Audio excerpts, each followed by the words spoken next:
Welcome to Into the Paradox, everyone. Today, we're diving deep into a topic that has captivated mystery seekers and sent shivers down spines for decades. The possibility of feral humans living completely off the grid, hidden within the vast, untamed wilderness of our national parks. I mean, could these wild men actually exist? It's a question that immediately brings to mind cases like 6-year-old Dennis Martin, who vanished without a trace in 1969 while hiking in the Smoky Mountains. A massive search, footprints, a single shoe, and then nothing. For years, theories have circulated suggesting something beyond a simple accident. Anastasia, as a historian and researcher, what's your initial take on this idea?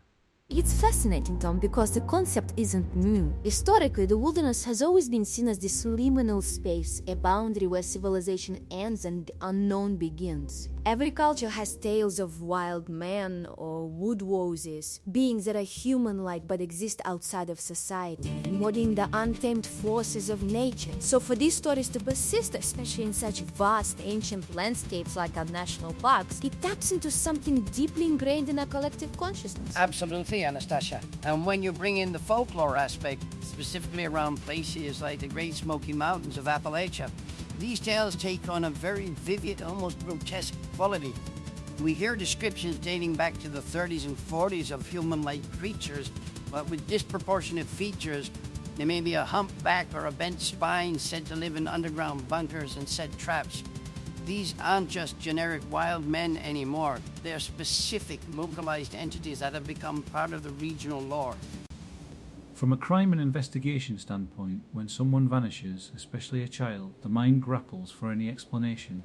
The absence of a body, the lack of any definitive evidence in cases like Dennis Martin or Trenulin Gibson, Thelma Pauline Melton, Jared Negrete, leaves this unsettling void. And for many, the idea of feral humans or wild men provides a more compelling, albeit terrifying narrative than just they got lost or fell. That's exactly it, Tom. It fills that void. But how much of this is truly based on actual sightings or encounters, and how much is just us projecting our deepest fears onto the unknown vastness of the wilderness? Anastasia, from a historical perspective, have there ever been documented cases that lend credence to these feral human concepts beyond just folklore? Well, Peter, history is replete with accounts of individuals who, for various reasons, have lived in extreme isolation. We have historical records of wolf children or feral children who were raised by animals or survived in the wild, completely detached from human society. These are exceptionally rare cases, usually tragic, involving abandonment or extreme neglect. So, the possibility of a human existing in such a state isn't entirely without precedent. But on a larger scale, an entire community of them thriving off the grid for generations within a park, that's where the evidence gets tenuous. And folklore often takes those very real, very rare occurrences and amplifies them, molds them into something mythic. A solitary figure seen deep in the woods, maybe a hermit or someone with mental health issues, could easily become the wild man of local legend. The disproportionate features or humpback could be a way of explaining their otherness, their divergence from what's considered normal human society. It's a fantastic example of how real anxieties become woven into shared narratives. And that's the thing, isn't it? When we're talking about national parks, you're looking at vast, often rugged and incredibly unforgiving terrain. People go missing every year, unfortunately.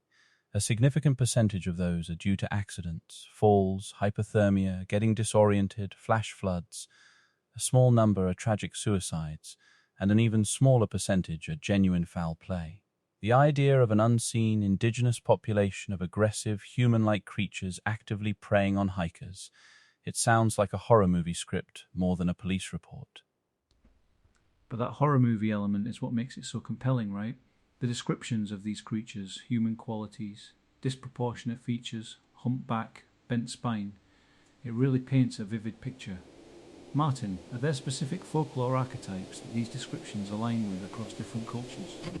Absolutely. You're touching on archetypes that are surprisingly universal.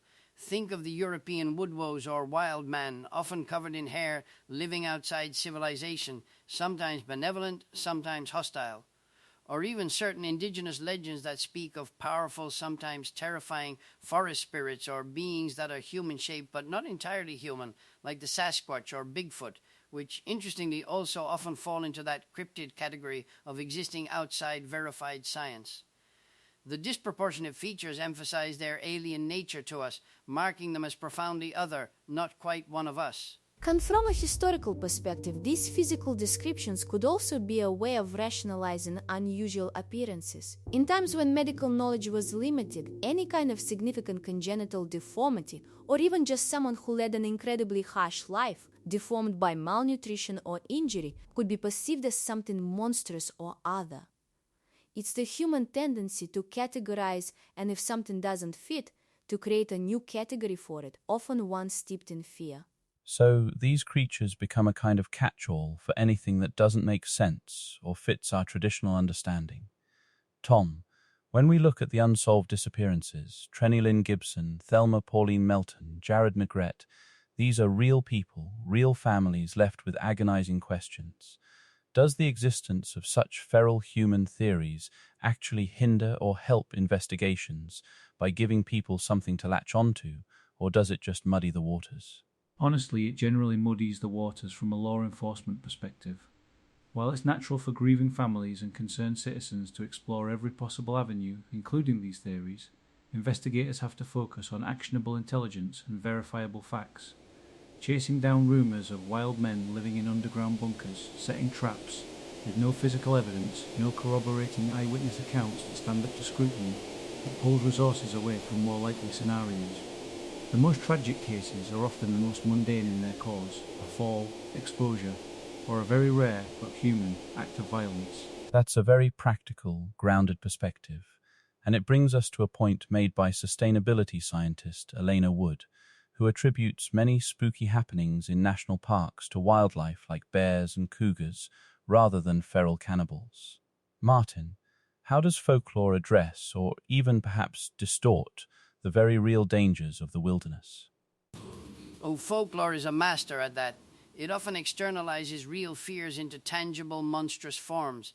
Instead of saying a bear might attack you, which is terrifying but understandable, it becomes the wild man will get you if you stray from the path. The underlying message is the same: respect the wilderness, don't go where you shouldn't, be careful. But framing it with a mythical creature makes it more memorable, more impactful, and perhaps more psychologically satisfying. It gives a face to the formless fear of the unknown. It's also important to remember that these parks are immense. They are truly wild spaces. The odds of dying in a national park might be 1 in 2 million, but those odds still account for very real, identifiable risks. The wilderness itself is an ecosystem, a powerful entity. It doesn't need a mythical villain to pose a threat. The elements, the terrain, the animals, they are formidable on their own. So the stories of feral humans almost serve as a metaphorical stand-in for the untamed nature of these lands. And the sheer scale, we're talking millions of acres in some of these parks. It's not a backyard. To successfully live off the grid, completely hidden, for generations, you'd need incredible skill, knowledge of the land, and an almost superhuman ability to avoid detection by park rangers, hikers, hunters, and even satellites. While not impossible, it certainly strains credulity when applied to a large, interacting group capable of snatching people. So, we have the allure of the unknown, the emotional need for explanations for tragic disappearances, and the rich tapestry of folklore. But when we strip all that away, the concrete evidence for these feral humans seems to be elusive, to say the least. What does that tell us about our human psychology when faced with profound mystery? It tells us that we abhor a vacuum of information. The human mind seeks patterns, seeks explanations. When an event is truly inexplicable, or when the known explanations are unsatisfying or too mundane for the scale of the tragedy, we tend to invent narratives. These narratives often draw from our deepest fears and our cultural myths, making the unknown slightly less terrifying by giving it a form, even if that form is a wild man with disproportionate features. Exactly. Folklore often serves as a cognitive coping mechanism. It helps us process the incomprehensible. A child vanishes, leaving only a shoe. The rational mind says accident, but the emotional mind craves more, something that explains the utter terror of a complete disappearance. The feral human theory, while chilling, offers a kind of closure, a reason for the vanishing, even if it's a terrifying one. And it can also be a way to express a general distrust or fear of outsiders or those who live differently. The idea of people rejecting society entirely, living beyond its rules and norms, can be unsettling for many. So these feral humans become both a literal and symbolic representation of that fear of the other, lurking just beyond the edge of our comfort zone. That's a really insightful point, Tom. The other as a manifestation of our anxieties. So, if we step back, what would each of you say is the biggest takeaway for our listeners regarding this enduring mystery? Anastasia. I'd say the biggest takeaway is to respect the power and mystery of the wilderness. Whether it's historical wild men or modern day cryptids, these stories remind us that there are still parts of our world that defy easy explanation. They urge caution and they encourage us to approach nature with both reverence and a healthy dose of awareness about its very real dangers. For me, it's how resilient and adaptable folklore is. These ancient narratives about wild men and forest beings continue to evolve and find new life in modern mysteries. They remind us that our shared stories aren't just quaint tales, they're vital tools for making sense of our world, even if that sense is a terrifying one. And they highlight the enduring power of the other in our imagination. From a practical standpoint, my takeaway is this: enjoy our national parks, they're incredible treasures, but do so with respect, preparedness, and common sense. Understand the actual risks, wildlife, weather, getting lost, and don't let sensational theories overshadow the very real need for safety protocols. Sometimes the scariest thing isn't a wild man, but simply being unprepared for what the wild truly holds. Powerful perspectives from all of you. It seems the wilderness will always hold its mysteries, and our imaginations will always fill in the blanks. But as we continue to explore and understand these vast natural spaces, it's up to us to do so responsibly and respectfully.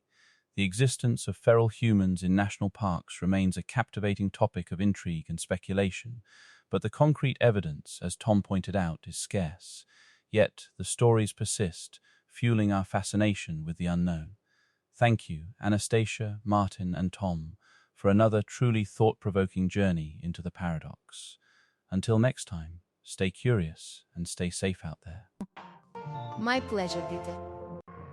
Always a fascinating discussion. Thanks for having me.